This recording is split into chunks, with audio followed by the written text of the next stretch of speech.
So originally, as a transfem person myself, I felt that, trans men are men. A lot of them are very masculine and everything.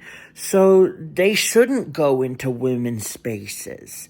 Like, it's one thing to talk about whether a women's abuse shelter will let in trans women. I think they should, because trans women are women. But I thought that trans men shouldn't go in there because they're men.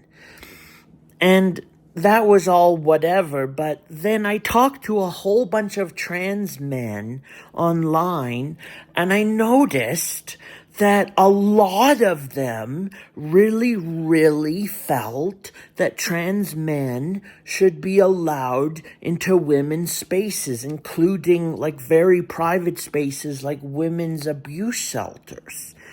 And I was kind of thinking at first I was defensive, like, no, that doesn't make sense, you're wrong.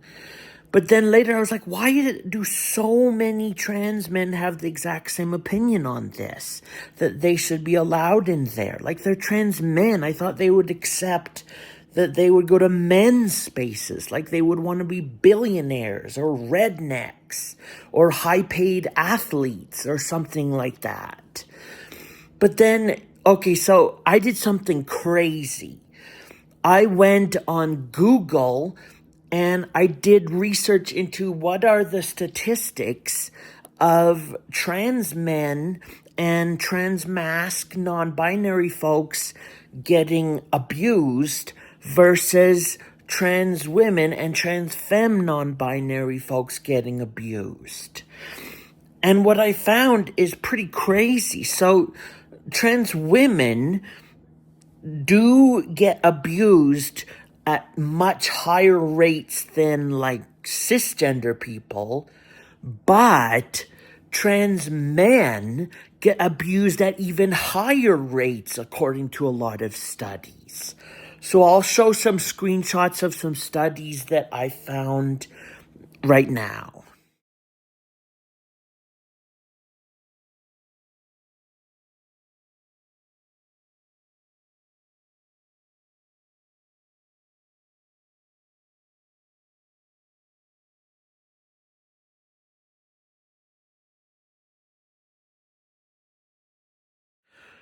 So you may have noticed that in those studies and others I've seen, non-binary folks of either side, or whatever side you want to describe them as,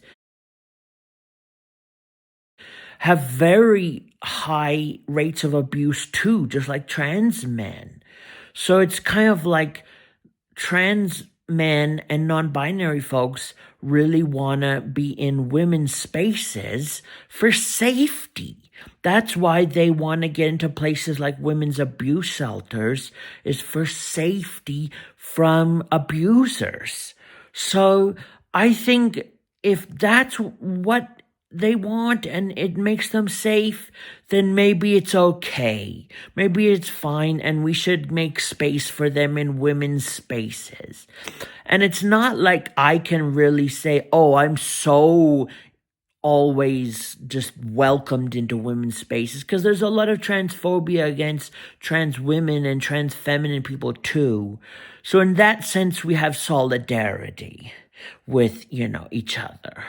Anyways, that was my journey on that issue, and I hope you can kind of relate to it. If you disagree with me and you think trans men shouldn't be allowed in women's spaces, please don't get too vitriolic against me, because I get very stressed.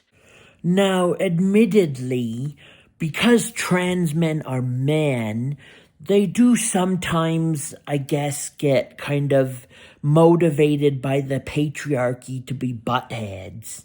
Like, a lot of trans women and trans femmes, me included, have stories of trans men being a bit buttheads to us. But I kind of want to say, every group has a few people that are a bit buttheady. And, some people say, no, it's different. Men are different. And I kind of get that. That's kind of a key part of feminism, I guess. But I don't know. I don't want to go too far with that. So anyways, leave a comment with what you think. I'm trying to be a peacekeeper, kind of be a bit in the middle on this, but I don't want to be too much in the middle because that can be bad too. So anyways, tell me what you think.